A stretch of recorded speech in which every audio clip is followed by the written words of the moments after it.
কবুতরের সাথে মানুষের বন্ধুত্ব, লালু বলে ডাকলেই সব ছেড়ে ছুটে চলে আসে কবুতরটি।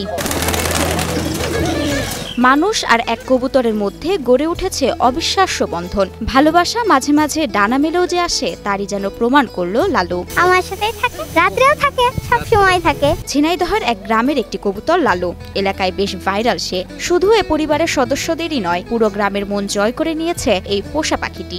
আমার সাথে সারাদিন থাকে, কি আর কি মারে, আমার সাথে সব সময় থাকে, আমার সাথে খাবে, আমার সাথে ঘুমাবে। ঝিনাইদহ সদর উপজেলার কুমড়াবাড়িয়া ইউনিয়নের জার গ্রামের কৃষক আরিফুল ইসলাম শখের বসে কয়েক বছর আগে নিজ বাড়িতেই দেশি জাতের কবুতরের খামার গড়ে তোলেন তিনি। সেই খামারেই একটি বাচ্চা কবুতরকে খাওয়ানো সহ পরিচর্যা করতে গিয়ে তার সাথে বন্ধুত্ব গড়ে ওঠে আরিফুল ইসলামের 9 বছর বয়সী মেয়ে আয়েশা খাতুনের। এরপর থেকে যেন জীবনের সব মুহূর্তে সঙ্গী হয়ে ওঠে লালু। ছোটবেলায় থাকতে আমি ওর মার কাছ থেকে নিয়ে অল্প অল্প করে খাওয়াই এত বড় করে আমার সাথে।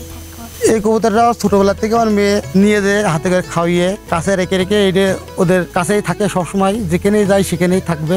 যদি মাঠের মুখো যাই মাঠ মুখো নিয়ে যাবে, স্কুলে গেলে স্কুলেও যাই, মাঝে মাঝে পাড়ায় গেলে পাড়ায়ও নিয়ে যাবে, ঘুরতে গেলে এক জায়গায় ঘুরতে যাচ্ছে তাও ওর পাশে যাবে। লালু বলে ডাক দিলেই উড়ে আসে কাঁধে কিংবা মাথায় বসে সে। স্কুলে যাবার সময়ও কাঁধে বসে যায়। আবার খেলাধুলা, পড়া, এমনকি ঘুম, সব জায়গায় লালুর উপস্থিতি থাকে। আমি একদিন শুয়ে রয়েছে, আমার হাতে নরম নরম থাকে, আমার কাছে কে এখানে শুয়ে রয়েছে, তারপর দেখি আমার কাছেও থাকে, আমার মেয়ের কাছে, আমার ওয়াইফের কাছে থাকে। হ্যাঁ, রাতের বেলায় বিছানায় থাকে। পায়খানা খুব কম করে, বেশি একটা করে না। শুধু মেয়ে আয়েশাই নয়, মা আদুরি বেগমের সাথেও বেশ সখ্যতা গড়ে উঠেছে কবুতরটির। রান্নার সময় সঙ্গী হিসেবে পাশে বসে থাকে সে। নিজের সন্তানের মতো লালুকে নিয়ে রান্নার কাজ সারেন মা আদুরি। অচেনা কেউ রান্নাঘরে ঢুকলে ঠোকর দিয়ে তাড়িয়ে দেয় তাকে। তার এমন আচরণে অবাক পুরো গ্রাম। সবাই লালুকে যেন পরিবারের ছোট ছেলের মতোই দেখে। তো আমাদের তিনজনের সাথেই থাকে, আমার মেয়ের সাথে থাকে, আমার সাথে থাকে, বেশি টাইম আমার সাথেই থাকে। পায়রাটা সবসময় আমার সাথেই থাকে। আমি যখন রান্না করি রান্নাঘরে থাকে, আমি যখন ঘরে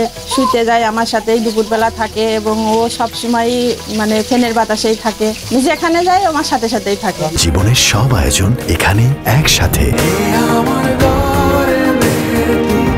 সাধারণত একটি কবুতর 8 মাস বয়স হলে অন্য কবুতরের সাথে জোড়া পেতে বাচ্চা জন্ম দিলেও আদুরির বন্ধুত্বে এতটাই মগ্ন হয়েছে লালু যে অন্য কবুতরের সাথে জোড়াও পাতেনি সে। 7-8 মাসের ভিতরেই মানে বাচ্চা যদি রাখা হয়, 7-8 মাসের পরে যে কবুতর জোড় পেতে ডিম বাচ্চা করে। জোড় পাতে, কিন্তু আমার পাতাইও নেই সেভাবে। আর ওদের বাড়ি ঘরের ভিতরে থাকে বলে ওর পাতাই নেই, ও আমাদের কাছেই থাকে বলে, ওদের কাছে থাকে বলে জোড়া পাতে না। এদিকে কবুতর পালনের পাশাপাশি রাজহাঁস, মুরগি পালন করে মাসে 5 থেকে 6 হাজার টাকা আয় করেন আয়েশার বাবা আরিফুল ইসলাম। আমার কবুতর আছে প্রায় 130-35টা, প্রতি মাসে 20-30-35 টাকা বাচ্চা বেচা যায়। মাসে তা 5-6 হাজার টাকা হয়। রাজহাঁস আছে, চিনাহাঁস আছে, মুরগি আছে, দেশি মুরগি। তবে শখ করে পোষা লালুকে কোটি টাকা দিলেও বেচতে চান না বাবা আরিফুল ও মা আয়েশা।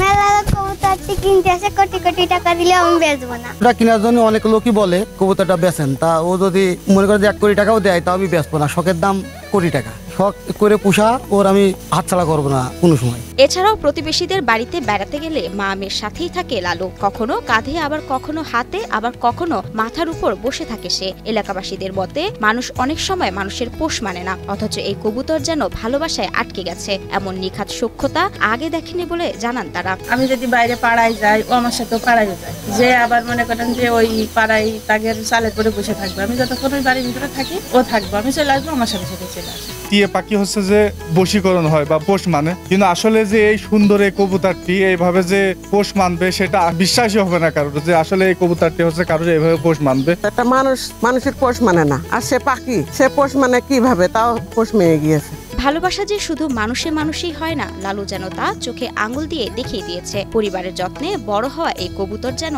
এক জীবন্ত উদাহরণ যে ভালোবাসলে সবাই পোষ মানে।